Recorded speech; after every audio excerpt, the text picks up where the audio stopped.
Kemarin, Dinas Perhubungan dan Satpas Polres Kabupaten Lebong melakukan kegiatan pemeriksaan dan penertiban lalu lintas untuk roda 4 dan roda 6. Selain melakukan penertiban lalu lintas, pemeriksaan gabungan ini juga melakukan penertiban terhadap masyarakat yang tidak patuh dengan protokol kesehatan. Assalamualaikum warahmatullahi wabarakatuh. Selamat pagi.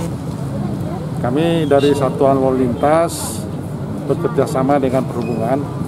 Kebetulan Perhubungan mengirimkan surat untuk mohon bantuan backup dalam rangka penertiban kendaraan roda 4 maupun roda 6.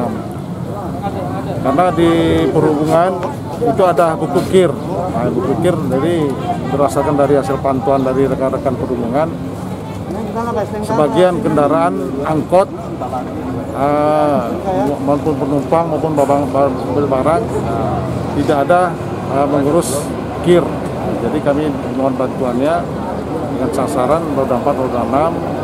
Kemudian kami bantu untuk pencekatan dan pemeriksaan secara teknisnya dari Perhubungan, pemeriksaan surat buku KIR. Jauh ini sudah ada berapa kendaraan yang diangkut? Untuk sementara kita belum tahu berapa yang direkap. Sekarang masih dalam penindakan tilang.